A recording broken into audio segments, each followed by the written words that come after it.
थे आपका civil service YouTube channel में। So everybody, thanks for support कि आप इतना अच्छा रिस्पांस दे रहे हैं। अभी थोड़ा हमारे पास संसाधनों की कमी है, जिसको पाकर कि मैं टैब से आपको वीडियो प्रोवाइड कराता हूं। आने वाले समय में हमारा पूरा का पूरा प्लान चल रहा है कि मैं एक अच्छा स्टूडियो बनाएं, जिसको पाकर हम फेस टू फेस आपसे आकर बात करें और कंटेंट को एक रेगुलर फॉर्म में दें। ठीक है। सो जितनी भी कमियां हैं आने वाले समय में उसको हम बिल्कुल कंप्लीटली दूर करेंगे। अब आते हैं मुद्दे पे बात करते हैं। और देखिए, जो छोटा छोटा मैं यूपी से ओरिएंटेड वीडियो दे रहा हूं, आप इसको प्लीज़ चैनल को मत सब्सक्राइब करो, मगर प्लीज़ मिस मत करो, क्योंकि प्रीवियस ईयर के एनालिसिस पे सारे के सारे कंटेंट दिए जा रहे हैं। जब पेपर आप देकर वापस आएंगे तो आई होप सो कि आप इस वीडियो को ज़रूर एक बार रिमेंबर करेंगे कि हाँ, ये कंटेंट मुझे मिला था, जहाँ से मेरा कुछ क्वेश्चंस बन पाए हैं, या हम जो क्वेश्चंस को समझे हैं, एलिमिनेट किए हैं, यहाँ से उपयोगी आपको कंटेंट मिला है। ठीक है। तो प्लीज़ आप मिस नहीं करो। पूरे के पूरे 12 घंटे में जो कि आपके पढ़ने का समय होता है, उसमें से 4 से 5 मिनट निकाल के कंटेंट को प्लीज़ आप देख लो, ताकि एग्ज़ाम में आपको यहाँ से अगर 1-2 क्वेश्चंस मिल जा रहा है तो कुछ नहीं जा रहा है। ठीक है ना। चलिए स्टार्ट करते हैं। सो आज हम उत्तर प्रदेश के राजनीति और प्रशासनिक ढांचा के बारे में बात करेंगे। ठीक है। सो चलिए स्टार्ट करते हैं। ठीक है ना। उत्तर प्रदेश के जो 18 मंडल हैं और संबंधित ज़िले हैं, उनको देख लेते हैं पहले। ठीक है।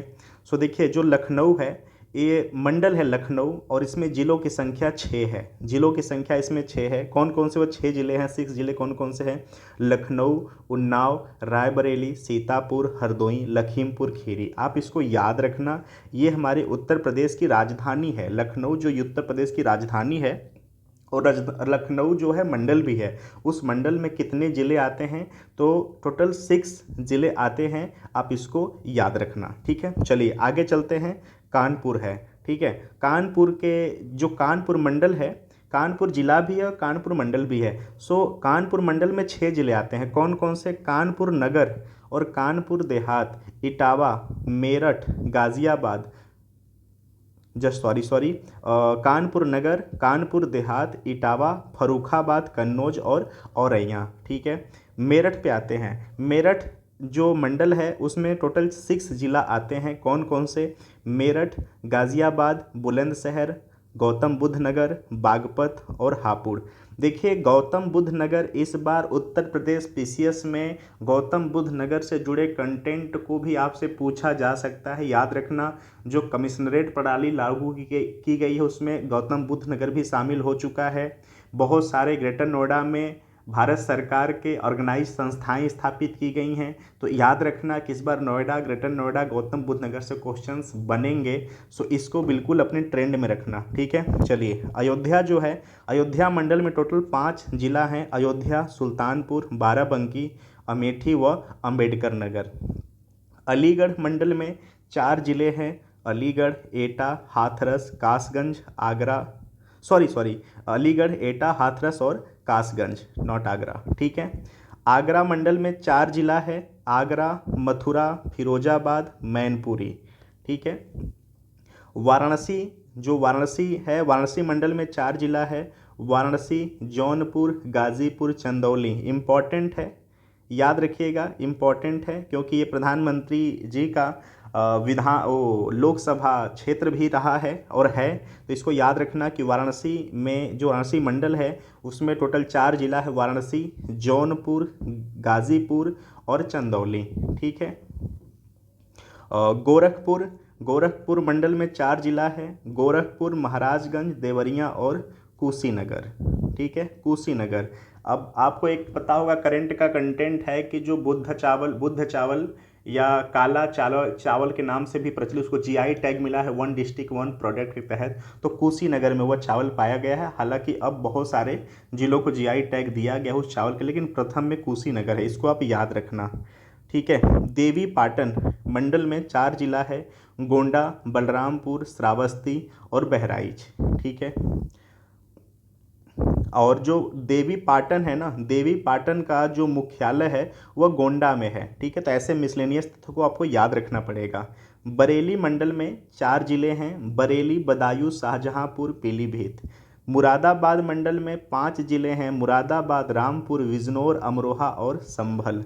प्रयागराज मंडल में 4 जिला है, प्रयागराज इंपॉर्टेंट है, प्रयागराज, प्रतापगढ़, फतेहपुर और कौशाम्बी।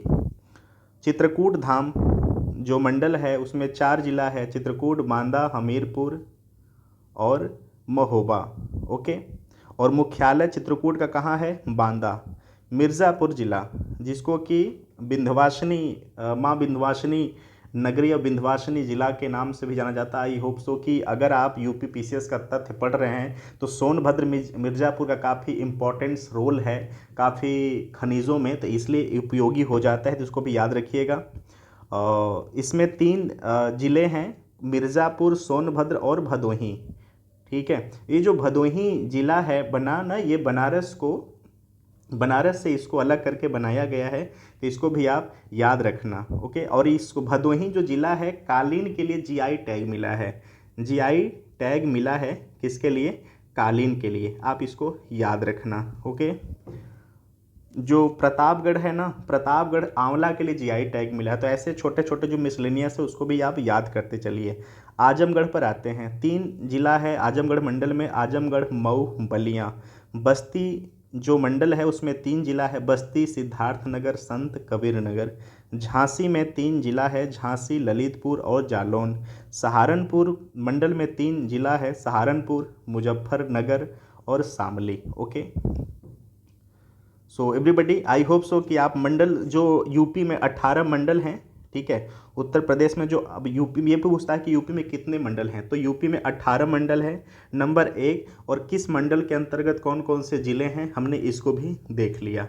चलिए अब आते हैं मुख्यालय से संबंधित ज़िले, यानी ज़िला तो है ही लेकिन कभी कभी होता है ना कि जो ज़िला नाम से होता है उसका मुख्यालय किसी और जगह पे होता है, किसी और शहर में होता है, तो ये भी आपको जानना काफ़ी ज़रूरी है। तो मुख्यालय से भिन्न नाम वाले ज़िलों को देखते हैं। जैसे कुछ ज़िले ऐसे हैं जिसका मुख्यालय उसी जगह पर है लेकिन कुछ का अलग है, जो कि अब हम देखेंगे तो वहाँ से समझ में आ जाएगा। ठीक है, जैसे अमेठी है, अमेठी जो डिस्ट्रिक्ट है उसका मुख्यालय गौरीगंज है। ठीक है, संत कबीर नगर इसका जो मुख्यालय है खलीलाबाद। ये जो मैं ये सेगमेंट जो करा रहा हूँ ये याद रखना, ये मल्टीपल चॉइस में प्रीवियस ईयर क्वेश्चंस में भी आ चुके हैं, तो इसको आप ना छोटा सा तथ्य नहीं समझना, ये क्वेश्चंस आएंगे ना तो 1-2 नंबर लेकर आ जाते हैं, तो इसको भी याद रखना है। और गौतम बुद्ध नगर का जो मुख्यालय है वो नोएडा में है। ठीक है, और कौशाम्बी का मुख्यालय मंझनपुर है। भदोही का जो मुख्यालय है वह ज्ञानपुर है। ठीक है, अंबेडकर नगर का मुख्यालय अकबरपुर है, अंबेडकर नगर का मुख्यालय अकबरपुर है। कुशीनगर जो जिला है इसका मुख्यालय पडरौना है। कानपुर देहात का मुख्यालय अकबरपुर माती है। अब याद रखना, अंबेडकर नगर का जो मुख्यालय है अकबरपुर है, कानपुर देहात का मुख्यालय अकबरपुर माती है, तो इसमें कंफ्यूज नहीं होना है। अकबरपुर जो है वह अंबेडकर नगर का है, अकबरपुर माती जो है वह कानपुर देहात का है। सिद्धार्थनगर का मुख्यालय नौगढ़ है। सोनभद्र का मुख्यालय रावस्टरगंज है। जालौन का मुख्यालय उरई है। फर्रुखाबाद का मुख्यालय फतेहगढ़ है और संभल का मुख्यालय पवांसा है। ठीक है, इसको आप छोटा सा शॉर्ट नोट्स बनाना है और आपको रट जाना है, अदरवाइज़ यहाँ से आपको स्नैपशॉट लेना है, स्क्रीनशॉट लेना है और स्क्रीनशॉट को अपनी मोबाइल में बार बार देखकर आपको यहाँ से रट जाना है बिल्कुल, क्योंकि इसके अलावा कोई और ऑप्शन नहीं है।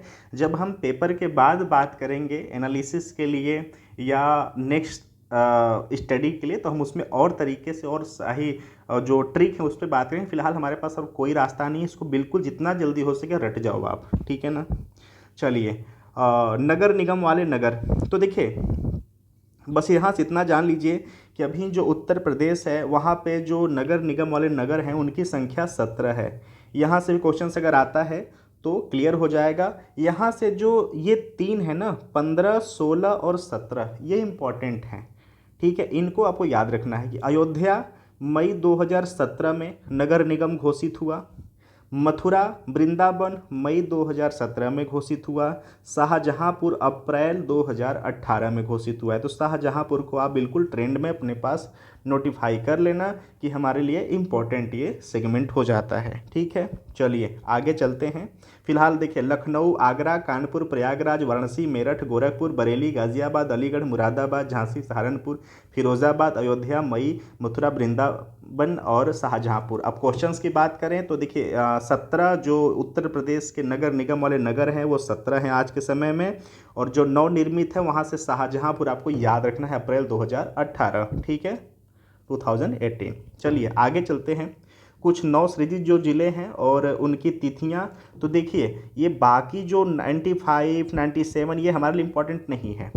हमें पता है कि जो उत्तर प्रदेश है वहाँ पे ज़िला की संख्या कितना है, 75 है। ठीक है, जो नवनिर्मित ज़िला है उनको बस हमें याद रखना है, बाकी कुछ याद नहीं रखना है यहाँ से। ठीक है, तो देखिए अमेठी जो 11वें नंबर का लास्ट सबसे नवनिर्मित जिला बना है ना 5 जुलाई 2013 को, रायबरेली व सुल्तानपुर से, याद रखना है आपको। ठीक है, अमेठी जो बना है रायबरेली व सुल्तानपुर से अलग करके इसको बनाया गया है 5 जुलाई 2013। 5 जुलाई 2013, आप इतना बस रट लो, याद कर लो बस, और कुछ नहीं। ठीक है, चलिए आगे चलते हैं। प्रदेश का नाम, चिन्ह और राजधानी, ये क्वेश्चंस हमारे एग्जाम में आवे चाहे न आवे, लेकिन हमें इस पेपर को देने से पहले हमें इसके लिए अवेयर होना चाहिए, क्योंकि अगर आप इंटरव्यू तक पहुंचते हैं तो जो इंटरव्यूअर होता है वो हमसे बिल्कुल ये एस्पेक्ट रखता है कि यूपी का जो पहले नाम क्या था, बाद में नाम क्या हुआ, फिर नाम परिवर्तन कब हुआ, राज चिन्ह क्या है, राजधानी क्या है, पहले राजधानी क्या थी कालांतर में, तो ये सब चीज़ें हमें तो जानना चाहिए। ठीक है, चलिए बात करते हैं, बहुत ही शॉर्ट में बात करेंगे। ठीक है, सो जो प्रदेश का नाम है, सो 1836 की बात करें तो 1836 से उत्तर पश्चिम प्रांत इसको कहते हैं यूपी को। ठीक है, 1877 की बात करें तो 1877 से उत्तर पश्चिम प्रांत एवं अवध इसको बोलना शुरू कर दिया हमने। ठीक है, 1902 की बात करें तो 1902 से आगरा एवं अवध का संयुक्त प्रांत इसको कहा गया। 1937 से केवल संयुक्त प्रांत कहा गया है।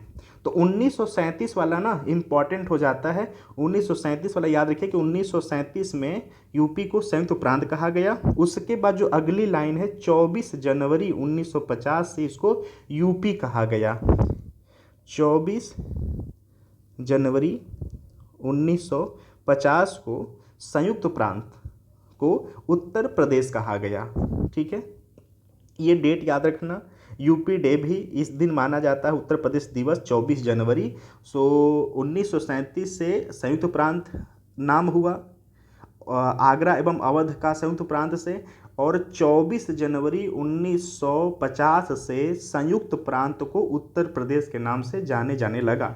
ठीक है, यहाँ से आप एक पॉइंट अपने पास अपने किताब में, अपने नोटबुक में नोट कर लेंगे। ठीक है, और मैं उम्मीद करता हूँ कि आपको पता भी होगा, बस एक रिवीजन फॉर्म है, यहाँ से रिवीजन कर लीजिए आप। ठीक है, चलिए प्रदेश की जो राजधानी है अगर इसके बारे में जानकारी करें तो 1936 से आगरा राजधानी थी। 1958 में ये प्रयागराज इसकी राजधानी, 1958 से प्रयागराज राजधानी हुई यूपी की। 1920 से लखनऊ, लेकिन आंशिक रूप से राजधानी थी। 1935 से लखनऊ पूर्णतः राजधानी हो गई। इन दोनों डिफरेंस को आपको याद रखना। अगर क्वेश्चंस में 1920 आ जाता है, वहाँ पे आंशिक पूर्णकालिक का ऐसा ऑप्शन आता है, तो याद रखना है, कंफ्यूज नहीं किया जाता। तो ऐसा तो उन्हें पढ़ा नहीं, लेकिन नहीं, यहाँ पे चीज़ें क्लियर हो जा रही कि 1920 में लखनऊ आंशिक रूप से राजधानी था उत्तर प्रदेश का। 1935 से लखनऊ पूर्णतः राजधानी बना उत्तर प्रदेश का। अगर ऑप्शन में ऐसा आ जाता है ना कि उत्तर प्रदेश की आंशिक राजधानी, ठीक है, 1920 ऑप्शन आ जाता है, 1935, तो ये चीज़ आपको याद रखना है। ठीक है, उत्तर प्रदेश से राज्य का अगर गठन की बात करें, उत्तर प्रदेश नाम से राज्य का गठन 24 जनवरी 1950 हमने यहाँ पे देख लिया। राज्य का पुनर्गठन की बात करें तो 1 नवंबर 1956 को राज्य का पुनर्गठन हुआ है। राज्य का विभाजन करें जो कि उत्तराखंड बना था, तो 9 नवंबर 2000 को 13 जिला को अलग करके उत्तराखंड बना था। याद रखना कि जो यूके है ना वह 13 जिलों को अलग करके बना था। कब? 9 नवंबर सन 2000। ये डेट आपको याद रखना है। चलिए आगे चलते हैं। प्रथम राज्य की भाषा की बात करें, घोषणा कब हुआ? अक्टूबर 1947 को 1947 से देवनागरी लिपि में हिंदी। ठीक है। प्रथम राजकीय भाषा सभी कार्यालयों में जो यूज करने के लिए सो अनिवार्यतः 26 जनवरी 1968 से हिंदी को। ठीक है। द्वितीय राजकीय भाषा उर्दू कब? 1989। 1989 ये डेट आपको याद रखना है। डेट याद रखना है हिंदी के लिए। अगर हम हिंदी की बात करें तो 1947 राजकीय भाषा जो है। द्वितीय राजकीय भाषा जो उत्तर प्रदेश का उर्दू है वो 1989 इन दोनों डेट को याद रखना है। 1947 और 1989। ठीक है, क्लियर। चलिए आगे चलते हैं।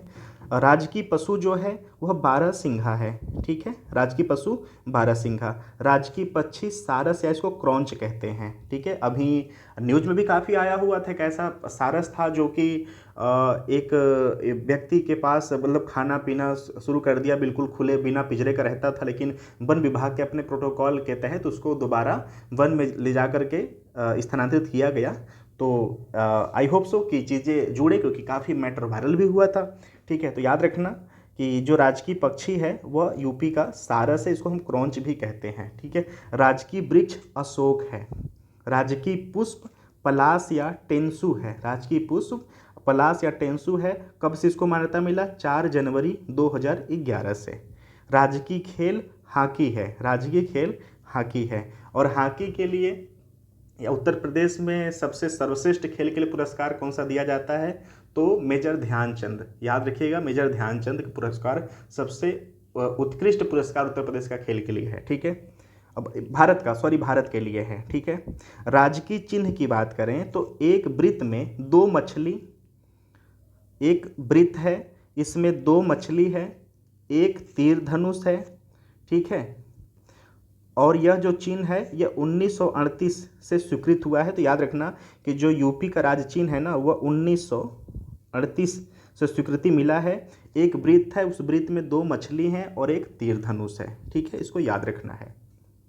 चलिए आगे चलते हैं। प्रदेश की प्रशासनिक और प्रशासकीय संरचना की अगर बात करें, ये इंपॉर्टेंट सेगमेंट है, प्लीज़ इसको नोट थोड़ा करते रहना शॉर्ट नोट्स में। ठीक है।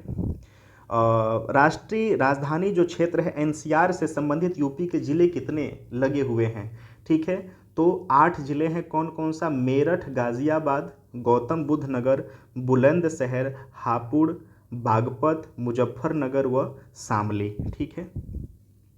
सो राजधानी जो राष्ट्रीय राजधानी है क्षेत्र एनसीआर से जो एनसीआर में जो सम्मिलित उत्तर प्रदेश के ज़िले हैं, इसको याद रखना। यहाँ से क्वेश्चंस बहुत डाउटफुल क्वेश्चंस बनाए जाते हैं, तो इसको आपको याद रखना है कि जो राष्ट्रीय राजधानी एनसीआर है, ठीक है, जो एनसीआर है वह एनसीआर में उत्तर प्रदेश के कितने ज़िले जो हैं वो सम्मिलित हो चुके हैं? तो टोटल 8 ज़िले हो चुके हैं। कौन कौन से?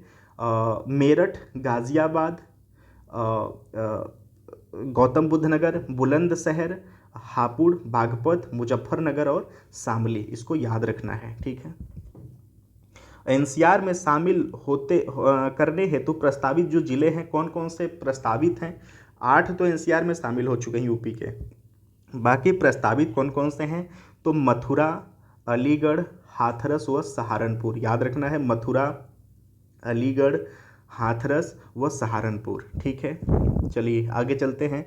अप्रवासी भारतीय की समस्याओं हेतु राज्य में एनआरआई विभाग का गठन कब किया गया?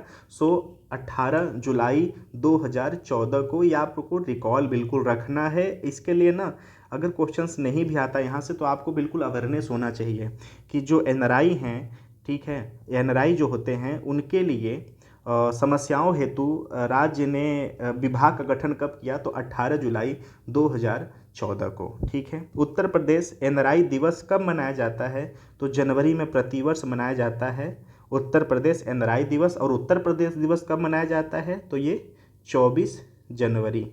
ठीक है। क्यों? क्योंकि 24 जनवरी 1950 है ना, ठीक है, 24 जनवरी 1950 से संयुक्त प्रांत को उत्तर प्रदेश कहा जाने लगा। ठीक है, तो ये भी आपको याद रखना है। तो और जो एनआरआई दिवस है वो जनवरी मंथ में प्रतिवर्ष मनाया जाता है। ठीक है। प्रदेश में मतदाताओं की जो कुल संख्या है, ठीक है, 2022 के अगर हिसाब से बात करें सो 15 करोड़ का अप्रॉक्सीमेट डाटा है यह, ठीक है। तो ये बस याद रखना, ये 15 करोड़ याद रखना शुरुआत के, ये आपको बस याद हो जाएगा कि जनवरी 2022 के डाटा के हिसाब से प्रदेश में जो मतदाताएं हैं ना उनकी कुल संख्या 15 करोड़ से अप्रॉक्सीमेट है, 15 करोड़ में, ठीक है। चलिए आगे चलते हैं। राज्य जो विधानमंडल है वह द्विसदनात्मक है। वो कैसे? यहाँ पर विधान सभा भी है और विधान मंडल भी है, यानी कि लेजिस्लेटिव काउंसिल भी है और लेजिस्लेटिव असेंबली भी है, ठीक है। जो विधानसभा है इसके मेंबर को हम एमएलए बोलते हैं और जो विधानमंडल है इसके मेंबर को हम एमएलसी बोलते हैं, यानी मेंबर ऑफ लेजिस्लेटिव असेंबली और मेंबर ऑफ लेजिस्लेटिव काउंसिल, ये आप याद रखना, ठीक है। राज्य विधानसभा का जो प्रथम गठन है, विधानसभा का गठन वो जुलाई 1937 को हुआ था, ठीक है, जिसके मेंबर एमएलसी होते हैं। 1967 तक विधानसभा सदस्यों की कुल संख्या 431 थी, ठीक है। उत्तराखंड बनने से पहले नवंबर 2000 तक विधानसभा सदस्यों की कुल संख्या थी 425, ठीक है। वर्तमान में विधानसभा सदस्यों की कुल संख्या 404 है। वो कैसे? 403 जो है वो निर्वाचित होते हैं, एक मनोनीत होते हैं एंग्लो इंडियन, लेकिन अब जो एंग्लो इंडियन का प्रावधान है वो समाप्त किया जा चुका है। सो अभी जो 403 है, जो 403 है ना, बहुमत में सरकार बनाने के लिए 402 की आवश्यकता होती है। आपको याद रखना है कि 202 यहाँ 403 टोटल हैं और 402 सरकार बनाने के लिए आवश्यक होती है सीटों की संख्या, मेजोरिटी, ठीक है। सो वर्तमान में विधानसभा में मनोनीत एंग्लो इंडियन हैं डॉक्टर डेनजिल जे गोडीन, ठीक है। याद रखना कि देश में तो ये चीज़ें हो गई, लेकिन अब यूपी की अगर बात करें तो अगर ये क्वेश्चंस यहाँ से आ जाता है, ये क्वेश्चन सारी मैं यहाँ पर बोला समाप्त बोला हूँ, लेकिन अभी यहाँ पर अगर मेंबर का नाम दिया तो इसको आप याद रखना कि अगर वर्तमान में विधानसभा में मनोनीत एंग्लो इंडियन जो है डॉक्टर डेनजिल जे गोडिल, ये नाम याद रखना। और अगर पूछ लेता है कि उत्तर प्रदेश में सरकार बनाने के लिए संख्या कितनी, हालांकि पता भी होना चाहिए, तो टोटल 403 में से 202 जो संख्या है वह सरकार बनाने के लिए आवश्यक होती है। पूर्वांचल, पश्चिमांचल, मध्यांचल और बुंदेलखंड में विधानसभा सीटें क्रमशः अगर बात करें तो पूर्वांचल में जो विधान सभा की सीटें हैं वह 162 हैं। पश्चिमांचल जो है वह विधानसभा सीटें जो हैं वह 149 है, 149। मध्यांचल जो है वहाँ विधानसभा की सीटें हैं 73 और बुंदेलखंड जो क्षेत्र है वहाँ विधानसभा की जो सीटें हैं वह है 19, ठीक है। 15वीं, 16वीं और 17वीं व 18वीं विधानसभा के लिए महिलाएं चुनी गई हैं। तो देखिए हमारे लिए इम्पोर्टेंट क्या है, हमारे लिए 18वीं इम्पॉर्टेंट है। अब तो हमारे लिए एग्ज़ाम के अगर पैटर्न से बात करें तो इम्पॉर्टेंट हमारे लिए 18वीं है। तो याद रखना 47 महिला आज के समय में विधानसभा में चुनी गई हैं, 47, ये इम्पॉर्टेंट है, प्लीज़ आप इसको नोट डाउन कर लेना, क्वेश्चंस यहाँ से बनते हैं, ठीक है। फरवरी मार्च 2012 में हुए 16वीं विधानसभा चुनाव में पार्टियों का जो प्रदर्शन था वह 224 सपा, 80 बसपा, 47 भाजपा, 28 कांग्रेस, ठीक है, और 9 रालोद व 15 अन्य है, ठीक है। सो हमारे लिए जानकारी के लिए ज़रूरी है, अवेयरनेस है, लेकिन हमें एग्ज़ाम के लेकर पैटर्न से बात करें तो हमारे लिए 2022 वाला काफ़ी ज़रूरी है। सो ये हमारे लिए इम्पॉर्टेंट है, ठीक है।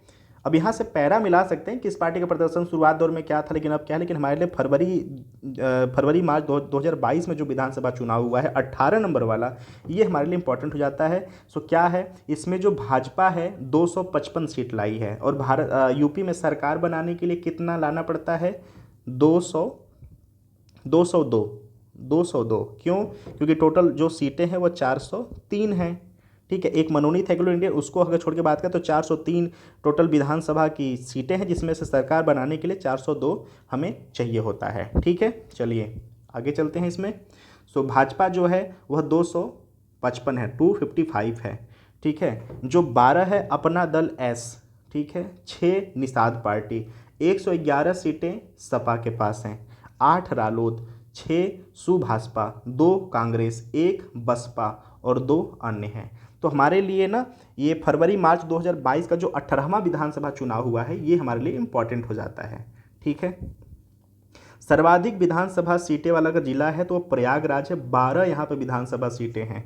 ये क्वेश्चंस भी इंपॉर्टेंट रहा है यूपी पीसीएस का, यूपी आरओ का, तो ये भी याद रखना कि जो उत्तर प्रदेश में सर्वाधिक विधानसभा सीटों वाला जो जिला है वह प्रयागराज है, यहाँ 12 सीटें हैं। ठीक है, सबसे कम विधानसभा वाला जिला जो है वह श्रावस्ती, महोबा, चित्रकूट है, यहाँ 2-2 सीटें हैं। श्रावस्ती, महोबा, चित्रकूट, ये 3 जिला ऐसे हैं जहाँ पे 2-2 सीटें हैं। राज्य विधानसभा में आरक्षित सीटों की संख्या 87 है।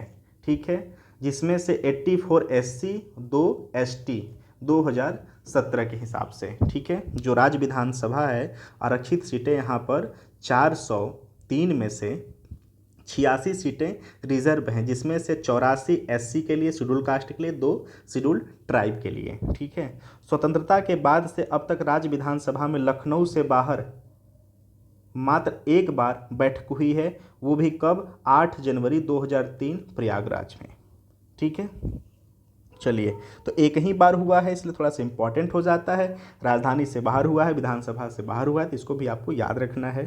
ठीक है, राज्य मंत्रिमंडल की जो पहली बार लखनऊ से बाहर, राज्य मंत्रिमंडल की पहली बार लखनऊ से बाहर बैठक कब हुई थी? 29 जनवरी 2019 को कुंभनगर प्रयागराज में। इसको आपको याद रखना है एग्जाम के लिए कि राज्य मंत्रिमंडल की जो पहली बार लखनऊ से बाहर बैठक हुई है 29 जनवरी 2019 को कुंभनगर प्रयागराज में। विधान परिषद का गठन कब किया गया? तो 1937 में विधान परिषद। ठीक है, विधानसभा की बात नहीं यहाँ पे हो रही, यहाँ पे परिषद की बात हो रही है। ठीक है, यहाँ पे लेजिस्लेटिव काउंसिल की बात हो रही है, जो मेंबर ऑफ लेजिस्लेटिव काउंसिल होते हैं। 1937 में हुआ था, ये आप याद रखना। उसके बाद ये बिल्कुल अनवरत चला आ रहा है, बिल्कुल कभी विखंडित नहीं हुआ है। ठीक है, उत्तराखंड निर्माण के पहले नवंबर 2020 तक विधान परिषद सदस्यों की कुल संख्या 108 थी। वर्तमान में विधान परिषद जो सदस्य संख्या है वो 100 है, याद रखना। और जो विधानसभा है, विधानसभा की जो संख्या है वह 403 प्लस 1 एंग्लो इंडियन है, याद रखना। ठीक है, प्रदेश में लोकसभा सीटों की संख्या 80 है। ठीक है, प्रदेश में लोकसभा सीटों की संख्या 80 है। ठीक है, और जो राज्यसभा है, राज्यसभा में अब जब यहाँ पे हमने लोकसभा देख लिया तो जो राज्यसभा है ना, राज्यसभा में राज्यसभा की जो संख्या है सीटों की वह 31 है यूपी के लिए, याद रखना। उत्तर प्रदेश में लोकसभा सीटों की संख्या 80 है, राज्यसभा सीटों की संख्या 31 है, विधानसभा की जो संख्या है वह 403 है प्लस 1 एंग्लो इंडियन है, और जो विधान परिषद हैं उनकी संख्या 100 है। इसको आप याद रखना। ठीक है, चलिए आगे चलते हैं। उत्तर प्रदेश में SC ST के लिए आरक्षित लोकसभा सीटों की जो संख्या है क्रमशः 17 व 0 है। याद रखिएगा कि उत्तर प्रदेश जो शेड्यूल कास्ट और शेड्यूल ट्राइब है ना, उनके लिए लोकसभा सीटों की संख्या 17 है। जो SC हैं, SC के लिए इन 80 सीटों में से 17 सीटें रिजर्व हैं। किन के लिए? शेड्यूल कास्ट के लिए। और जो शेड्यूल ट्राइब हैं उनके लिए 0 संख्या यहाँ पर रिजर्व है। ठीक है, मतदाताओं की संख्या की दृष्टि से सबसे बड़ा संसदीय क्षेत्र गाजियाबाद है। ठीक है, इम्पॉर्टेंट फैक्ट है, इसको याद रखिएगा। मतदाताओं की संख्या की दृष्टि से सबसे बड़ा विधानसभा क्षेत्र साहिबाबाद है, गाजियाबाद। ये बहुत बड़ा फैक्ट है, इसको भी याद रखना कि मतदाताओं की दृष्टि से, मतदाताओं की संख्या की दृष्टि से सबसे बड़ा संसदीय क्षेत्र गाजियाबाद है। ठीक है, जिसमें कि सांसद चुने जाते हैं मेंबर के तौर पर। ठीक है, और मतदाताओं की संख्या की दृष्टि से सबसे बड़ा विधानसभा जो क्षेत्र है वह साहिबाबाद है।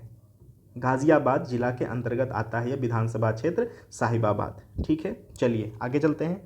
प्रदेश में राज्यसभा सीटों की संख्या 31 है। प्रदेश में राज्यसभा सीटों की संख्या 31, हमने उपरोक्त में बात कर लिया इसके लिए। और लोकसभा कितना है? लोकसभा 80 है। ठीक है, ये प्रथम बार राष्ट्रपति शासन यूपी में कब लगा था? तो 25 फरवरी 1968 से 25 फरवरी 1969 यानी 1969 तक। ठीक है, अब तक उत्तर प्रदेश में राष्ट्रपति शासन की बात करें तो 10 बार लग चुका है, क्वेश्चंस यहाँ से आते हैं। ठीक है, निकटतम 10वां राष्ट्रपति शासन कब लगा था, तो ये आपको डेट याद रखना है 8/3/2000 से 3/5/2002 तक। ठीक है, जनगणना के समय छोटे बड़े नगरों की कुल संख्या की अगर बात करें तो 915 है। उत्तर प्रदेश में छोटे बड़े नगरों की कुल संख्या 915 है। ठीक है, जनगणना के समय वैधानिक नगरों की कुल संख्या 648 थी। ठीक है, यानी 2011 की बातें की जा रही हैं। ठीक है, सर्वाधिक व सबसे कम वैधानिक नगरों वाले जो जिले हैं वो बदायूं है, यहाँ पर 23, श्रावस्ती में 2। इसको याद रखना है कि सर्वाधिक और सबसे कम वैधानिक नगरों वाले जो जिले हैं, तो सबसे ज़्यादा अगर जो जिला है वो बदायूं में है, सबसे कम श्रावस्ती में है, सॉरी नगर। ठीक है, राज्य में योजनाबद्ध नगर 3 हैं, कौन, Noida, greater Noida, new Kanpur city, याद रखना है, यहाँ से क्वेश्चंस बन सकता है। ठीक है, आवास एवं विकास परिषद 54 हैं, विकास प्राधिकरण 28 हैं, विशेष क्षेत्र विकास प्राधिकरण 5 हैं। ठीक है, संभागों यानी मंडलों की संख्या 18 है, जो कि बात कर लिया।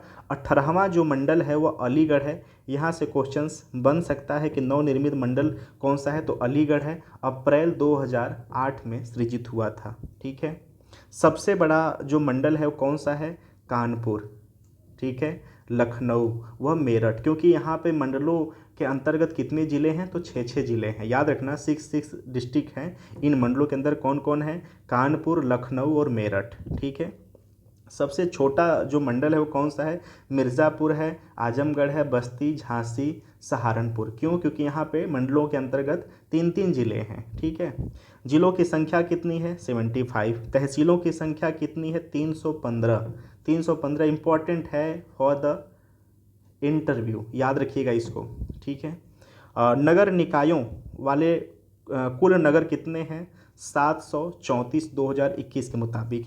नगर निकाय निगम कितने हैं, 17 2021 के मुताबिक। नगर निकाय पालिका परिषद कितने हैं, 200 2021 के मुताबिक। तो आपको ऐसे इसको याद रखना है कि जो नगर निगम है उत्तर प्रदेश में 17 हैं 2021 के हिसाब से, नगर पालिका जो परिषद है वह 200 है 2021 के हिसाब से, नगर पंचायतों की संख्या 517 है 2021 के हिसाब से, और जिला पंचायतों की संख्या 75 है 2021 के हिसाब से। ब्लॉकों की संख्या 826 है, इम्पॉर्टेंट है, इसको याद रखिएगा। ठीक है, क्षेत्र पंचायतें कितनी हैं, सो 826 हैं 2021 के हिसाब से।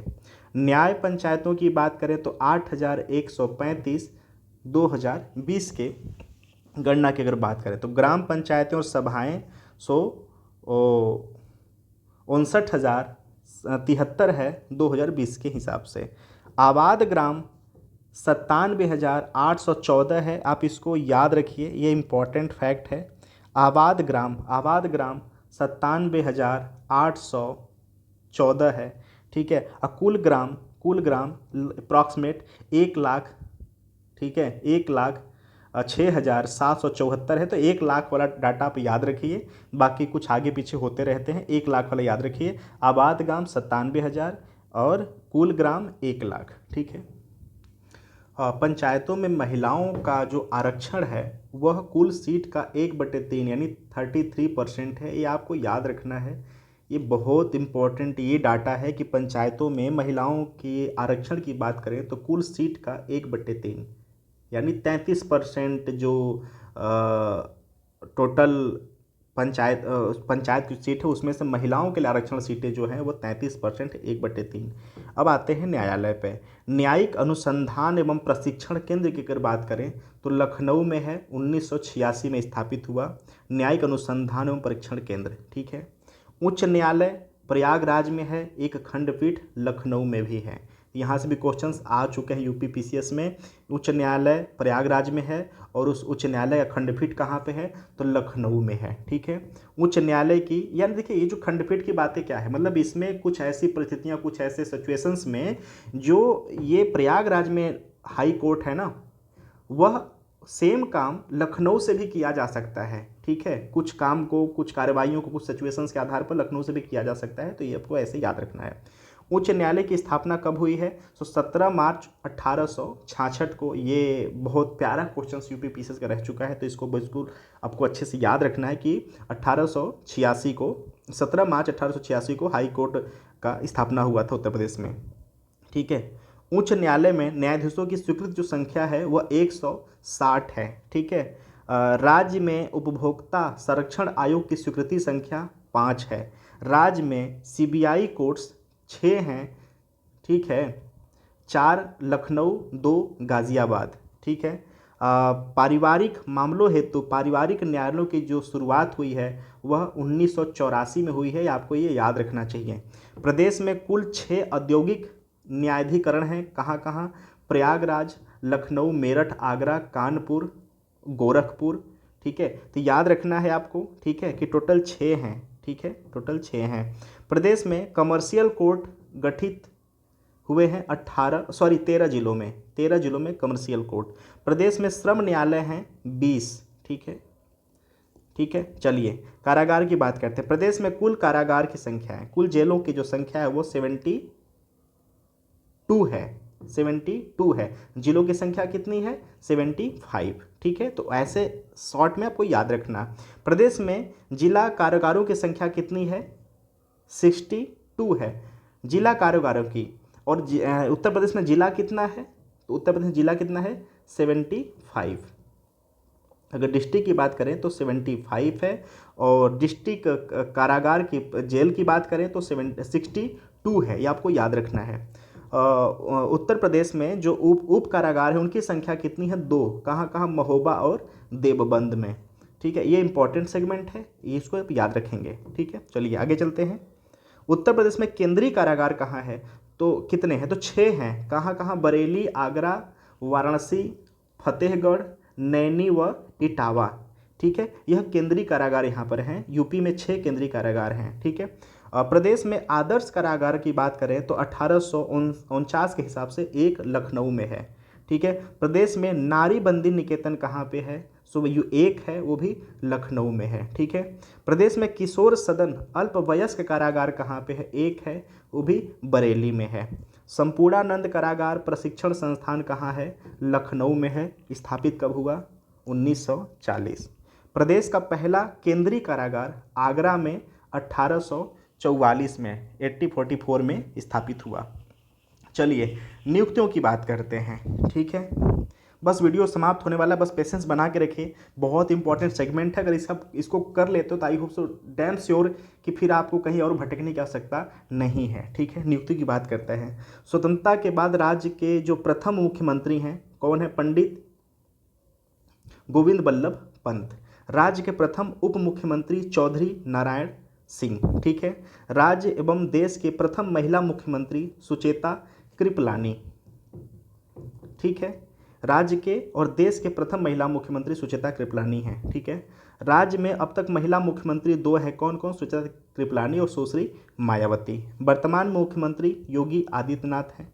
स्वतंत्रता के बाद व्यक्ति के रूप में 21वें हैं, ये आप याद रखिएगा, इम्पॉर्टेंट फैक्ट है। ठीक है, सबसे कम उम्र के मुख्यमंत्री अखिलेश यादव। स्वतंत्रता के बाद सर्वाधिक बार मुख्यमंत्री मायावती 4 बार बन चुकी हैं अभी तक, ये भी इम्पॉर्टेंट फैक्ट है। ठीक है, उत्तर प्रदेश के मुख्यमंत्री व देश के प्रधानमंत्री चौधरी चरण सिंह और विश्वनाथ प्रताप सिंह। याद रखिएगा कि ये ऐसे दो मुख्यमंत्री हैं उत्तर प्रदेश के जो कि कालांतर में प्रधानमंत्री बने हैं। कौन कौन, चौधरी चरण सिंह और विश्वनाथ प्रताप सिंह।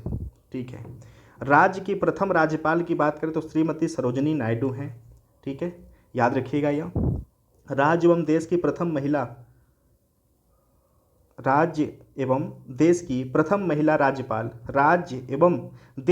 महिला राज्यपाल श्रीमती सरोजिनी नायडू है। ये इसको भी आपको याद रखना है, इन दोनों में कंफ्यूज नहीं होना है। राज्य की प्रथम राज्यपाल कौन थी? श्रीमती सरोजनी नायडू, राज्य की यूपी की पहली जो राज्यपाल बनी है।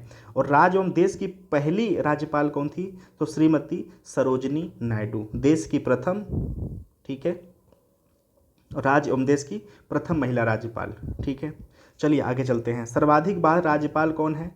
सो श्री मोहम्मद शफी कुरैशी व BL जोशी, ये दो बार रह चुके हैं ये लोग। ठीक है, वर्तमान राज्यपाल कौन है? आनंदीबेन पटेल, इनका नाम याद रखना। ये 29 जुलाई 2019 से अब तक पद पे बनी हुई हैं। स्वतंत्रता के बाद प्रथम विधान परिषद के सभापति श्री चंद्रभाल। ठीक है, तो बस इसको आप अवेयरनेस के लिए आपको याद रखना है। ठीक है, हम आते हैं 22 वाले कंटेंट पे। वर्तमान में जो विधानसभा अध्यक्ष है कौन है? सतीश महाना। सतीश महाना है वर्तमान में विधानसभा के अध्यक्ष। ठीक है, और सर्वाधिक बार विधानसभा अध्यक्ष कौन रहे हैं? तो श्री आत्माराम गोविंद खेर व केसरीनाथ त्रिपाठी, ये लोग 3 बार रह चुके हैं। ठीक है, विधानसभा अध्यक्ष व मुख्यमंत्री पद को सुशोभित किया श्रीपति मिश्री व बनारसी दास। ये याद रखिएगा कि यूपी के ऐसे दो ये व्यक्ति हैं जो कि अध्यक्ष पद और मुख्यमंत्री पद को सुशोभित कर चुके हैं, श्रीपति मिश्र और श्री बनारसी दास। ठीक है, ये दोनों नाम आपको याद रखना है। ठीक है, प्रदेश में मुख्य न्यायाधीश इलाहाबाद हाईकोर्ट की अगर बात करें तो न्यायमूर्ति श्री वाल्टर मोर्गन। ठीक है, याद रखिएगा, ये प्रथम यूपी के मुख्य न्यायाधीश रह चुके हैं हाई कोर्ट के। वर्तमान में मुख्य न्यायाधीश अगर बात करें इलाहाबाद हाई कोर्ट का तो राजेश बिंदल। ठीक है, न्यायाधीश राजेश बिंदल, आपको नाम याद रखना है। 11 अक्टूबर 2021 से पद पे बने हुए हैं राजेश बिंदल। ठीक है, प्रथम लोकायुक्त विशंभर दयाल प्रमुख प्रथम लोकायुक्त। वर्तमान में 7वें लोकायुक्त जिसका कार्यकाल 8 वर्ष का है। ठीक है, न्यायाधीश रह चुके श्री संजय मिश्र 31 जनवरी 2016 से पद पे बने हुए हैं। प्रमुख संगठनों की अगर बात करें तो नागरिक सुरक्षा संगठन का गठन 1962 में। प्रदेश के नागरिक सुरक्षा केंद्र स्थापित हुए हैं 17 जिलों में। उत्तर प्रदेश राज्य आपदा प्रबंधन, ठीक है, अध्यक्ष कौन होता है? मुख्यमंत्री, 2005 से। ठीक है, उत्तर प्रदेश राज्य पिछड़ा वर्ग आयोग का गठन, उत्तर प्रदेश राज्य पिछड़ा वर्ग OBC 9 मार्च 1993 को। ठीक है, उत्तर प्रदेश अल्पसंख्यक माइनॉरिटी की बात करें, जो माइनॉरिटीज जो कमीशंस बनाई गई उनके गठन 1994। तो याद रखिएगा कि OBC के लिए 1993, ठीक है, माइनॉरिटीज़ के लिए 1994। राज्य मानवाधिकार आयोग का गठन 7 अक्टूबर 2002 को। राज्य सूचना आयोग का गठन 14 सितंबर 2005 को। ठीक है, राज्य महिला आयोग का विधिवत जो गठन हुआ है सो 2 अगस्त 2004 से। राज्य सुरक्षा आयोग जिसका कि अध्यक्ष CM होते हैं 12 जुलाई 2013 को गठित हुआ। ठीक है, उत्तर प्रदेश राज्य बाल अधिकार संरक्षण आयोग का गठन 2013 में। NCR विभाग का गठन प्रवासी भारतीयों हेतु 18 जुलाई 2014 से। This is the important line, इसको आप याद रखना। Uttar Pradesh migrant resource centre प्रवासी भारतीयों की सुविधा हेतु लखनऊ ये बनाया गया। ठीक है, चलिए आगे चलते हैं। सो केंद्र की तरह उत्तर प्रदेश में भी जो शासन है वह अनिवार्य है। प्रशासन की संसदात्मक प्रणाली लागू है जिसके 3 प्रमुख अंग है। कौन कौन? कार्यपालिका, ठीक है, जिसमें कि राज्यपाल, जस्ट वेट, मैं वेट कर रहा हूँ, इसको रिपीट करो, थोड़ा सा गलती हो गई। सो केंद्र की तरह जो उत्तर प्रदेश है में भी जो प्रशासन है वो संसाधात्मक प्रणाली लागू है यहाँ पर। तो यहाँ से अगर क्वेश्चन आता है तो आपको इसको भी आपको याद रखना है कि संसाधात्मक प्रणाली यहाँ पर लागू है। ठीक है, जिसके कि 3 प्रमुख अंग है। कौन कौन? पहला है कार्यपालिका, जिसके अंतर्गत राज्यपाल आते हैं, मंत्रिपरिषद आता है, सचिवालय आता है, निदेशालय आता है, महाधिवक्ता आता है। दूसरा जो है विधानमंडल है, इसके अंतर्गत राज्यपाल आते हैं, विधानसभा व विधान परिषद आता है। तीसरा है न्यायालय। तो ये बहुत आपको बेसिक है स्ट्रक्चर यूपी के लिए, शासन प्रशासन के लिए, आपको इसको याद रखना है। देखिए इसमें कार्यपालिका, विधानमंडल और न्यायालय सबको याद है कि इसके अंतर्गत कौन कौन आता है ना, ये आप प्लीज़ एक बार देख लेना। ठीक है, चलिए आगे चलते हैं। कार्यपालिका की बात करें तो राज्यपाल जो है केंद्र के राष्ट्रपति के तहत उत्तर प्रदेश में भी एक राज्याध्यक्ष की अवस्था है, जिसे कि राज्यपाल या गवर्नर के नाम से जाना जाता है। ठीक है, राज्यपाल राज्य सरकार शब्द का बोध कराता है। ठीक है, राज्य की कार्यपालिका शक्ति इसी के निहित होती है। राज्यपाल राज्य का संवैधानिक प्रमुख होता है और विवेकाधीन शक्तियों का प्रयोग करते समय वास्तविक प्रमुख होता है। राज्यपाल राज्य के विश्वविद्यालयों का कुलाधिपति और राज्य का प्रथम नागरिक होता है। ये आप याद रखना कि जितने भी स्टेट यूनिवर्सिटी होती है ना, उसका कुलाधिपति होता है और राज्य का प्रथम नागरिक होता है। ठीक है, राज्यपाल की नियुक्ति 5 वर्ष के लिए राष्ट्रपति द्वारा की जाती है। वह उसी के इच्छा पर्यंत पद धारण करता है। राष्ट्रपति जब चाहे उसे पद से हटा सकता है। यहाँ से भी क्वेश्चंस बने हैं पॉलिटी में, तो इसको भी याद रखना। राज्य के महाधिवक्ता, लोकायुक्त आदि पदों पर नियुक्तियां राज्यपाल द्वारा ही की जाती है। तो महाधिवक्ता, लोकायुक्त ऐसे जो स्वतंत्र बॉडीज जो होती है ना, इनका जो नियुक्ति होती है वो राज्यपाल के द्वारा किया जाता है। मंत्रिपरिषद अनुच्छेद 174 के अनुसार राज्यपाल सर्वप्रथम मुख्यमंत्री की नियुक्ति करता है और उसी की सलाह से अन्य मंत्रियों की नियुक्ति करता है और अनुसूची 3 के अनुरूप पद एवं गोपनीयता का शपथ दिलाता है। तो ये लाइन आपको इंपॉर्टेंट है, पॉलिटी का बहुत इंपॉर्टेंट सेगमेंट है। ठीक है, मंत्री पद पर नियुक्ति होने के लिए दोनों सदनों में से किसी एक सदन का सदस्य होना आवश्यक है। यदि ऐसा नहीं है तो 6 माह के भीतर उसे एक सदन का सदस्यता ग्रहण करना पड़ेगा। ठीक है, राज्य मंत्रिपरिषद ही राज्य के वास्तविक कार्यपालिका का कार्य करती है। यही विधानमंडल का पथ प्रदर्शक तथा शासन की धुरी भी है। ठीक है, मुख्यमंत्री की बात करें तो राज्य कार्यपालिका का वास्तविक प्रधान मुख्यमंत्री होता है। ठीक है, और वह राज्य शासन का कप्तान भी होता है। इसके कार्यों एवं दायित्वों की दृष्टि से उसे प्रधानमंत्री का लघु रूप भी कहा जाता है राज्य में। ठीक है, सचिवालय की बात करें तो राज्य की वास्तविक जो कार्यपालिका मंत्रिपरिषद है कि सदस्य जनप्रतिनिधित्व होते हैं और वे प्रशासन के गूढ़ताओं से अवगत होते हैं और इस आवश्यकता नहीं होती है। इसलिए आवश्यक प्रशासनिक सहायता एवं परामर्श के लिए मुख्य सचिव के नेतृत्व में एक विशुद्ध प्रशासनिक निकाय का गठन किया गया है, जिसे राज्य सचिवालय कहते हैं। ठीक है, राज्य सचिवालय के प्रशासनिक अध्यक्ष को मुख्य सचिव और प्रत्येक विभागों के सचिव को शासन सचिव कहा जाता है। ये लाइन भी आपको याद रखना है। मुख्य सचिव की बात करें तो राज्य प्रशासन के मुख्य जो सचिव हैं का पद प्रशासनिक पद सोपान में सर्वाधिक महत्वपूर्ण है और वह राज्य कैडर में आईएएस का वरिष्ठ अधिकारी होता है तथा राज्य प्रशासन का धुरी भी होता है। ठीक है, कार्यकारी विभाग की बात करें, निदेशालय की बात करें तो राज्य प्रशासन में मंत्रिपरिषद यानी राजनीतिक प्रमुख, सचिव सचिवालय यानी प्रशासनिक प्रमुख के बाद तीसरा अवयव कार्यकारी विभाग निदेशालय होता है। ठीक है, यहाँ पे अगर क्रोनोलॉजी आ जाता है तो आप क्रोनोलॉजी भी याद रखना। ठीक है, कि जो कार्यकारी विभाग है निदेशालय, राज्य के प्रशासन में मंत्री परिषद, ठीक है, राजकीय प्रमुख के बाद सचिवालय जो सचिव सचिवालय, प्रशासनिक प्रमुख के बाद तीसरा जो अवयव है वह कार्यकारी विभाग निदेशालय होता है। ठीक है, तो ये क्रोनोलॉजी आपको याद रखना है।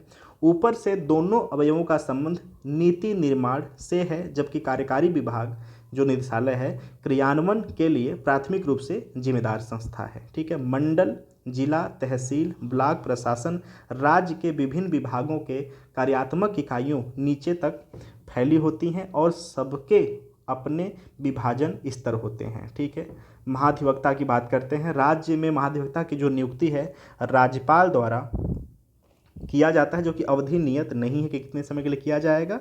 हालांकि ये जब तक सरकार रहती है ना तब तक इनकी कार्यकाल चलता रहता है। ठीक है, और उसी के प्रसाद पर्यंत यह पद धारण करते हैं किसके, राज्यपाल के। इसी पद पर नियुक्ति होने के लिए आवश्यक है कि वह भारत का नागरिक हो। ठीक है, 10 वर्ष से अधिक समय से न्यायिक कार्य से जुड़ा हो या कम से कम 10 वर्ष से उच्च न्यायालय में अधिवक्ता का कार्य किया हो। ये याद रखना स्टेटमेंट, ये क्वेश्चंस के रूप में आ जाता है कि जो राज्य का महाधिवक्ता है उसके लिए क्या क्या आवश्यक है। तो याद रखिएगा कि पहला तो भारत का नागरिक हो, दूसरा 10 वर्ष से अधिक समय से न्यायिक कार्य से जुड़ा हुआ हो, ठीक है, या कम से कम 10 वर्ष से उच्च न्यायालय में अधिवक्ता का कार्य किया हो, ठीक है। चलिए, वह विधि विषयों पर राज्यपाल को सलाह देता है और राज्यपाल द्वारा सौंपे गए विधि संबंधी कार्यों का संपादन करता है। वह सदनों की बैठकों में भाग ले सकता है, बोल सकता है, लेकिन मतदान नहीं कर सकता। ये याद रखिएगा, ठीक है, कि जो महाधिवक्ता होता है ना, वह सदन में बैठ सकता है। किस सदन में? ये बात किया जा रहा है विधानसभा और विधानमंडल की बातें की जा रही हैं, ठीक है। वो बैठ सकता है, बोल सकता है, लेकिन वोट नहीं कर सकता है, मतदान वहाँ पे नहीं कर सकता है। और अगर अध्यक्ष की बातें आ जाती है कि जो स्पीकर पद पे होते हैं व्यक्ति, जो लोकसभा विधानसभा का अध्यक्ष होता है, वो भी फर्स्ट ऑफ ऑल तुरंत नहीं कर देते हैं मतदान। जब बराबरी की बातें आ जाती हैं कि दोनों साइड से बराबर वोट पड़ गए, तो निर्णय लेने के लिए वो एक किसी मत पर अपना वोट दे देते हैं। तो ये भी आपको याद रखना है, ठीक है। अब करते हैं विधानमंडल की बात। तो राज्य में विधि निर्माण के लिए विधानमंडल की जो व्यवस्था की गई है उसमें 3 अंग हैं। कौन कौन? राज्यपाल, विधानसभा, विधान परिषद, ठीक है। सो राज्यपाल की बात करते हैं। सो विधानमंडल में सबसे ऊपर राज्यपाल का स्थान है। उसके हस्ताक्षर के बिना कोई कानून प्रवर्तन नहीं आ सकता है। राज्यपाल सदनों के अधिवेशन आहूत करता है, सत्रावसान करता है, विधानसभा का विघटन करता है, दोनों सदनों में अभिभाषण करता है, निम्न सदन में बजट रखवाता है, राज्यों की निहिताओं का विनिश्चित करता है, विधेयकों को राष्ट्रपति के पास भेजने की आरक्षित रखता है, और विशेष परिस्थिति में, ठीक है, जब सदन सत्र न हो तो अध्यादेश जारी करता है, और यह सभी राज्यपाल के विधायी कार्य होते हैं, ठीक है। विधान परिषद की बात करते हैं। उच्च सदन के रूप में उत्तर प्रदेश राज्य विधान परिषद का जो गठन है 1937 में किया गया है। वर्तमान में इसमें कुल 100 सदस्य हैं, ठीक है। इस परिषद में सदस्यों का जो निर्वाचन है अप्रत्यक्ष रूप से एक निर्वाचक मंडल के द्वारा किया जाता है, ठीक है। ये भी क्वेश्चन आ सकता है कि जो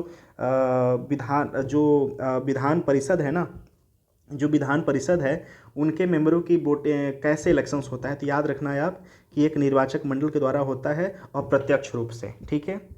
कुल सदस्यों की जो संख्या है, कुल सदस्यों का 1/3 विधानसभा के सदस्यों द्वारा, 1/3 नगर निकायों द्वारा, जिला बोर्डों एवं स्थानीय प्राधिकारियों द्वारा, ठीक है, और 1/12 विश्वविद्यालयों के 3 वर्ष से अधिक पुराने स्नातकों द्वारा, 1/12 माध्यमिक से ऊपर के शिक्षण संस्थानों के अध्यापकों द्वारा, 1/6 भाग जो है सदस्यों को राज्यपाल द्वारा राज्य के विशिष्ट व्यक्तियों में से नाम निर्देशित किया जाता है। तो ये प्लीज़ ये लाइन भी याद रखना, यहाँ से भी क्वेश्चन से, ये तो इतना बड़ा स्टेटमेंट है ना कि यहाँ से क्वेश्चंस संघ लोक सेवा यूपीएससी के भी पेपर में आता है, और लोग बिल्कुल बोल जाते हैं और वहाँ पर सरेंडर कर देते हैं कि नहीं होने वाला। याद रखिएगा, मैं रिपीट कर दूँ कि इस परिषद में सदस्यों के निर्वाचन अप्रत्यक्ष और एक निर्वाचन मंडल के द्वारा किया जाता है। कुल सदस्य जो होते हैं ना, कुल सदस्यों का जो 100 सदस्य हैं उसमें से 1/3 जो हैं विधानसभा के सदस्यों द्वारा निर्वाचित होते हैं, ठीक है। 1/3 नगर निकायों, जिला बोर्डों एवं स्थानीय प्राधिकारियों और द्वारा, ठीक है, और 1/12 विश्वविद्यालय के 3 वर्ष से अधिक पुराने स्नातकों द्वारा निर्वाचित किए जाते हैं। 1/12 माध्यमिक से ऊपर के शिक्षण संस्थानों के अध्यापकों द्वारा, 1/6 भाग सदस्यों को राज्यपाल द्वारा राज्य के विशिष्ट व्यक्तियों में से नाम निर्देशित किया जाता है। तो प्लीज़ को आपको याद रखना है, ठीक है। यह एक स्थायी सदन है जिसके 1/3 सदस्य 2 वर्ष या बाद के सेवानिवृत्त होते रहते हैं, ठीक है। एक स्थायी सदन है जो कि अनवरत चलता आ रहा है 1937 से, और इसके 1/3 सदस्य हैं ना, प्रति 2 वर्ष के बाद सेवानिवृत्त होते रहते हैं, ठीक है। प्रति 2 वर्ष के बाद सेवानिवृत्त होते रहते हैं। तो इस स्टेटमेंट को याद रखना है। और प्रत्येक सदस्य का जो कार्यकाल है वह 6 वर्ष का होता है, लेकिन जो एमएलए हैं उनका कार्यकाल 5 वर्ष का होता है। जो एमएलए हैं उनका कार्यकाल 5 वर्ष है, और जो एमएलसी हैं उनका कार्यकाल 6 वर्ष का है। इस सदन का जो सदस्य होने के लिए आवश्यक है कि वह भारत का नागरिक हो, 30 वर्ष की आयु पूरा कर चुका हो और निर्धारित प्रारूप के अनुसार शपथ करता हो। ठीक है। और विधान परिषद के सदस्य अपने ही सदस्यों में से एक सभापति एक उपसभापति का चुनाव करते हैं। ठीक है। विधानसभा की बात करते हैं, इसे निम्न सदन या सामान्य सभा भी कहा जाता है। भारतीय संविधान के अनुच्छेद 170 में विधान सभाओं के से 60 से कम और 500 से अधिक सदस्य नहीं हो सकते हैं। ये भी याद रखा गया है कि जो विधानसभा है ना, उसमें 60 से कम सदस्य नहीं हो सकते हैं और 500 से अधिक नहीं हो सकता है। अब अपवाद में आप कहेंगे कि जो गोवा है, ठीक है, सिक्किम है, ये अपवाद के रूप में है। ठीक है। तो उस पर कभी हम बात करेंगे कि स्पेशल वीडियोस को बनाएंगे। फिलहाल हम यूपी तक सीमित रखते हैं। ठीक है। सो याद रखिएगा कि जो विधानसभा है मिनिमम 60 और मैक्सिमम 500 मेंबर होने चाहिए, उससे ज़्यादा नहीं और उससे कम नहीं। ठीक है। वर्तमान में अपने प्रदेश में जो विधानसभा के सदस्यों की कुल संख्या है 404 है, जिसमें से 403 निर्वाचित होते हैं और एक एंग्लो इंडियन मनोनीत होता है। ये सदस्य राज्य विधानसभा क्षेत्रों के वयस्क 18 वर्ष या ऊपर के मतों से प्रत्यक्ष रूप से चुने जाते हैं। याद रखिएगा, जो एमएलसी होता है वो अप्रत्यक्ष रूप से चुना जाता है, लेकिन जो एमएलए होता है वो प्रत्यक्ष रूप से चुना जाता है। और यूपी में सरकार बनाने के लिए कितना चाहिए, तो 404 है, जिसमें से 403 है निर्वाचित, तो इसमें से 202 ठीक है, 202 चाहिए सरकार बनाने के लिए। ठीक है। चलिए आगे चलते हैं। विधानसभा का सदस्य चुने जाने के आवश्यक है कि वह भारत का नागरिक हो, 25 वर्ष से कम आयु का न हो और निर्धारित प्रारूप के अनुसार शपथ ग्रहण करता हो। इन अर्हताओं के अतिरिक्त उसमें निम्न बातें नहीं होनी चाहिए। कौन कौन से? दिवालिया न हो, विकृत चित्त का न हो, कोई लाभ का पद धारण न करता हो और भारत की नागरिकता न खोया हो। ठीक है। सदस्य चुने जाने के बाद और पद ग्रहण करने से पहले प्रत्येक सदस्य को राज्यपाल या उसका प्रतिनिधि तीसरी अनुसूची के अनुसार शपथ दिलवाता है। राज्य विधानसभा में एक अध्यक्ष व एक उपाध्यक्ष होते हैं, जिन्हें नई विधानसभा के सदस्यों द्वारा अपने में से ही चुना जाता है। समितियों की बात करें तो सदस्यों के पास इतना समय और सुविधाएं नहीं होती हैं कि वह प्रत्येक मामले पर गहनता से विचार कर सके। अतः सदनों में विभिन्न प्रयोजनों के लिए समितियां बनाने की व्यवस्था है। कुछ समितियां दोनों सदनों के अलग अलग तो कुछ संयुक्त रूप से होती हैं। ठीक है। यानी देखिए, हर एक चीज़ में जो एमएलए होते हैं ना, उनकी कोई, क्योंकि इसमें कोई प्रोटोकॉल मतलब कोई एक करिकुलम तो है नहीं कि भाई यही विधायक बन सकते हैं। कोई अशिक्षित हो, कोई जो भी हो, कोई जो भी मतलब बैकग्राउंड से हो तो वो बन जाता है विधायक। अब मान लीजिए कोई निर्णय लेना है तो उनके पास किसी स्पेसिफिक क्षेत्र का तो नॉलेज नहीं हो मे बी, तो फिर उसका निर्णय कैसे लेंगे वो? तो वही समिति बनाई जाती है जिसमें कि कुछ स्पेसिफिक लोग होते हैं, उस क्षेत्र से अवेयर लोग होते हैं, जो कि किसी समिति में, जैसे स्वास्थ्य समिति है तो स्वास्थ्य वाले में ना पर्टिकुलर उसके एनालिसिस करने वाले लोग होते हैं, उसके विशेषज्ञता लोग होते हैं, तो वो निर्णय वहाँ पे भी एनालिसिस की जाती हैं। ठीक है। तो बस वही बात कही जा रही है। नेता विरोधी दल की बात करें तो राज्य विधानसभा में द्वितीय सबसे बड़ी जो पार्टी है, जो कि सरकार में सम्मिलित न हो और नेता के विरोधी दल के रूप में मान्यता देते हुए राज्य के कैबिनेट स्तर के मंत्री का समान सुविधाएं प्रदान की जाती हैं उनको। सचिवालय की बात करें तो राज्य विधानमंडल के दोनों सदनों में पृथक पृथक अपने सचिवालय और सचिव होते हैं और उनकी कार्यप्रणाली राज्य सरकार के अन्य सचिवालय और सचिवों से पूर्णतः स्वतंत्र होती है। ठीक है। चलिए अब बात करते हैं न्यायपालिका पर। उत्तर प्रदेश में न्याय प्रशासन के शीर्ष एक उच्च न्यायालय है, जिसके नियंत्रण में अनेक अधीनस्थ न्यायालय हैं तथा जिला न्यायालय, पारिवारिक न्यायालय, उत्तर प्रदेश राज्य विधिक सेवा प्राधिकरण, विधिक सेवा समितियां आदि हैं। तो ये भी आप याद रखना कि जो उत्तर प्रदेश का उच्च न्यायालय है उसके नियंत्रण में कौन कौन से आते हैं। जिला न्यायालय, पारिवारिक न्यायालय, उत्तर प्रदेश राज्य विधिक सेवा प्राधिकरण, विधिक सेवा समितियाँ। ठीक है। उच्च न्यायालय की बात करें तो उत्तर प्रदेश के उच्च न्यायालय का जो मुख्य पीठ इलाहाबाद है और खंडपीठ लखनऊ में है। ये हमने उपरोक्त में देख लिया। इलाहाबाद उच्च न्यायालय की जो स्थापना है 1866 में की गई है, भी हमने देख लिया है। वर्तमान में इलाहाबाद उच्च न्यायालय में न्यायाधीशों की जो स्वीकृत संख्या है 160 है उच्च न्यायालय में न्यायाधीशों की जो नियुक्ति है राष्ट्रपति द्वारा की जाती है। ठीक है, कोलिजियम सिस्टम है, उस कोलिजियम सिस्टम के परामर्श पर राष्ट्रपति करता है नियुक्ति। ठीक है, उच्च न्यायालय के न्यायाधीशों की जो नियुक्ति है वो 62 वर्ष की आयु तक के लिए की जाती है।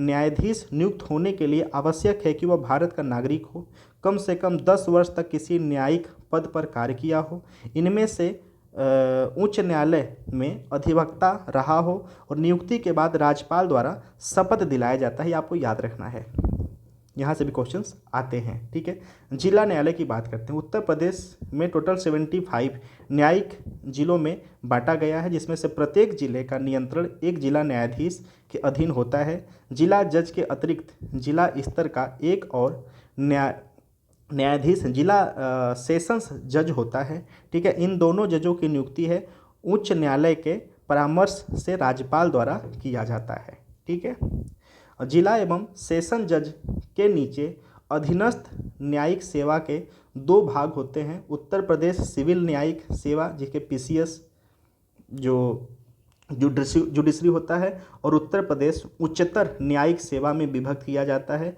इनकी नियुक्ति राज्यपाल द्वारा उच्च न्यायालय एवं लोक सेवा आयोग के परामर्श से किया जाता है। ठीक है, और सामान्यतः अगर बात करें तो ऐसी नियुक्तियां प्रतियोगी परीक्षाओं के आधार पर होती है। ठीक है, राजस्व परिषद की बात करते हैं। राजस्व संबंधी मामलों के अपील एवं सुनवाइयों के लिए प्रदेश में सबसे शीर्ष जो न्यायालय है वह राज्य परिषद बोर्ड ऑफ रेवेन्यू है, जो कि प्रयागराज में है। ये आप याद रखेंगे। ठीक है, पारिवारिक न्यायालय की बात करते हैं तो पारिवारिक न्यायालय है अधिनियम 1985 के अंतर्गत प्रदेश के समस्त मंडलीय मुख्यालयों में एक से अधिक जो पारिवारिक न्यायालयों की स्थापना की गई है। एक पारिवारिक न्यायालयों की स्थापना की गई है, परंतु वादों की संख्या के आधार पर लखनऊ, कानपुर नगर में 2 पारिवारिक न्यायालय की स्थापना की गई है। ये आपको विशेष है याद रखना कि हर एक खंडपीठ में, हर एक जिला में एक पारिवारिक न्यायालय है, लेकिन लखनऊ और कानपुर नगर एक ऐसा जिला है जहाँ पे 2 पारिवारिक न्यायालय की स्थापना किया गया है। ठीक है, लोक अदालत की बात करते हैं। संविधान के 42वें संशोधन द्वारा नीति निर्देशक तत्वों में एक नया अनुच्छेद 39A या 39 को जोड़कर समाज में कमजोर वर्गों के लिए निःशुल्क विधिक सहायता व्यवस्था की गई है, और इस धारा के तहत प्रदेश सरकार द्वारा 1987 में विधिक सेवा प्राधिकरण अधिनियम 1987 पारित किया गया, और इस अधिनियम के परिप्रेक्ष्य में राज्य स्तर पर उत्तर प्रदेश राज्य विधिक सेवा प्राधिकरण, जिला स्तर पर जिला विधिक सेवा प्राधिकरण और तहसील स्तर पर तहसील विधिक सेवा प्राधिकरण की स्थापना की गई है। देखिए यहाँ पे छोटा समय लेना चाहेंगे। ये जो डीपीएसपी का जो एक पॉइंट है, राज्य के नीति निर्देशक जो तत्व वाली बात है, एक बहुत प्रॉपर स्पेसिफिक वीडियो मैंने बनाया हुआ है राज्य का नीति निर्देशक तथ्य के लिए, पॉलिटी वाले प्लेलिस्ट में है चैनल पर।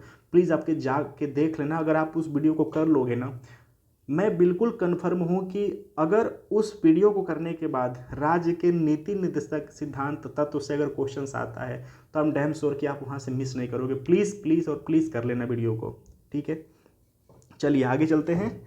पंचायती राज प्रणाली की बात करते हैं। स्वतंत्रता के बाद संयुक्त प्रांत उत्तर प्रदेश में पंचायतों के लिए उत्तर प्रदेश पंचायती राज अधिनियम 1947 पास किया गया। 15 अगस्त 1947 से पंचायतों की स्थापना शुरू हो गई, और 1955 में पंचायतों के दूसरे चुनाव के बाद पंचायत अदालतों का नाम न्याय पंचायत कर दिया गया। ठीक है, 1961-62 में उत्तर प्रदेश क्षेत्र समिति एवं जिला परिषद अधिनियम 1961 पारित कर त्रिस्तरीय ग्राम पंचायत, क्षेत्र पंचायत, जिला परिषद प्रणाली लागू की गई।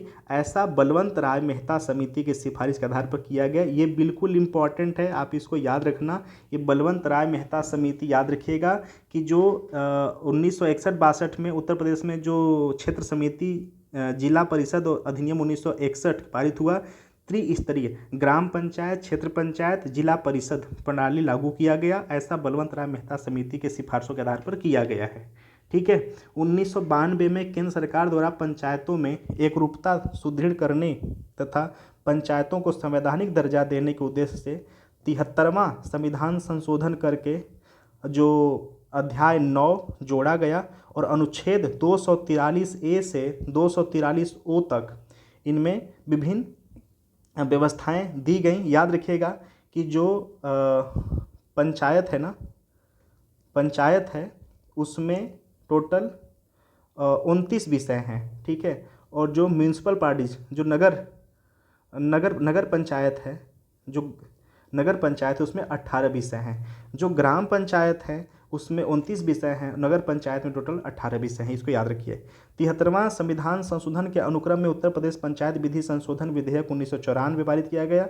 22 अप्रैल 1994 से प्रत्येक प्रदेश के प्रवृत्त हुआ और इसमें संयुक्त प्रांत पंचायत राज अधिनियम 1947 और उत्तर प्रदेश क्षेत्र समिति तथा जिला परिषद अधिनियम 1961 में संशोधन कर राज्य में तीनों स्तर पर पंचायतों की एकरूपता लाने का प्रयास किया गया और साथ ही साथ पंचायतों के संगठन संरचना, SC ST OBC एवं महिला आरक्षण, निश्चित कार्यालय, निर्वाचन, वित्त आयोग की स्थापना, पंचायतों के कृत्य, शक्तियाँ व उत्तरदायित्व आदि के संबंध में व्यापक व्यवस्था दिया गया, ठीक है।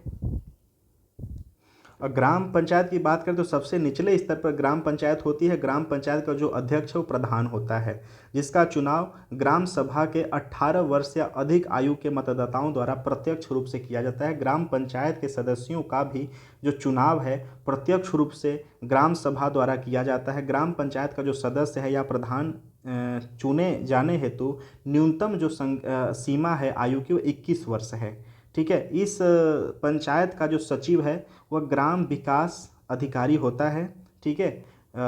यहाँ की पूर्वोत्तर 6 समितियाँ बनाई जाती हैं, ठीक है। तो इसको प्लीज़ आपको याद रखना।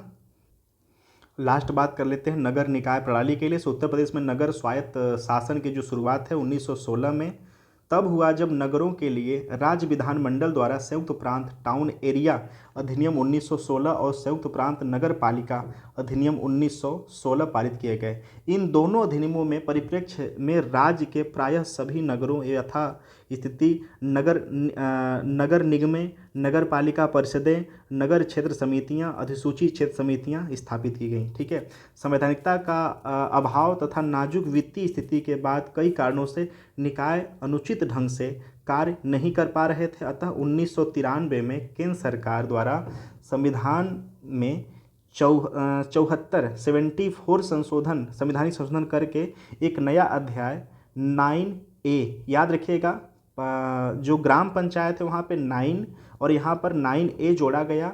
अनुच्छेद 243P से 243 ZG, ठीक है, अनुच्छेद जोड़ा गया, ठीक है। और इसमें याद रखिए कि जो विषयों की संख्या वो 18 है, जो इसमें सब्जेक्ट है ना वो 18 हैं, ठीक है, 18, ठीक है। उत्तर प्रदेश अधीनस्थ स्थानीय स्वशासन कानून संशोधन अधिनियम 1994 के नाम से एक नया कानून बनाया गया और इस अधिनियम से राज्य के संपूर्ण नगरीय क्षेत्र को 3 भागों में विभक्त किया गया, ठीक है। लेकिन वर्तमान में यह 4 प्रकार के हो गए हैं। कौन कौन से? नगर निगम पहला, ठीक है। नगर निगमों की जो रचना है एक नगर प्रमुख होता है जिसको कि मेयर और एक उप मेयर और 3 प्रकार के सभासदों में विभक्त किया जाता है, ठीक है, क्लियर। और दूसरा नंबर क्या है? नगर पालिका परिषद, ठीक है। नगर पालिका परिषद की जो रचना है एक अध्यक्ष जो कि प्रत्यक्ष निर्वाचित होता है, एक उपाध्यक्ष अप्रत्यक्ष निर्वाचित होता है और 3 प्रकार के सदस्यों से होती है। परिषद में निर्वाचित सदस्यों की संख्या सीमा जो है वो 25 से 55 होती है। मनोनीत सदस्यों की संख्या 3 से 5 के बीच होती है, ठीक है। इनमें वार्डों के बजाय कक्ष कहा जाता है और परिषद के समितियों की संख्या 5 से अधिक नहीं होनी चाहिए, ठीक है। और तीसरा है नगर पंचायत। नगर पंचायत एक अध्यक्ष जो कि प्रत्यक्ष निर्वाचित होता है, एक उपाध्यक्ष जो कि अप्रत्यक्ष निर्वाचित होता है और 3 प्रकार के सदस्य होते हैं। निर्वाचित सदस्यों की जो संख्या है वो 10 से कम और 24 से अधिक नहीं हो सकती है और मनोनीत सदस्यों की जो संख्या है वो 2 या 3 होती है। शेष मामलों में लगभग निगमों जैसी स्थिति होती है। तो एवरीबॉडी, आई होप सो कि आपने इस वीडियो को पेशेंस बना के देखा। देखिए वीडियो थोड़ा लंबा ज़रूर हो गया, लेकिन आई एम श्योर कि अगर आप इस वीडियो को देख लेते हैं, बहुत पेशेंस से देखिएगा, तो बिल्कुल उत्तर प्रदेश के बारे में फिर आपको कहीं और जानने की ज़रूरत नहीं है। मैं 1 बाय 1 करके सारे वीडियो को कंप्लीट करा चुका हूँ। सो प्लीज़ एक रिक्वेस्ट है कि वीडियो को देखिए और इसका एंजॉय करिए और छोटा सा शॉर्ट नोट्स बनाइए लीजिए और एग्ज़ाम के पहले 2 से 3 बार इसको रिवाइज़ कर लीजिए। Thank you so much for watching. चलिए मिलते हैं फिर नेक्स्ट वीडियो में। Thank you so much.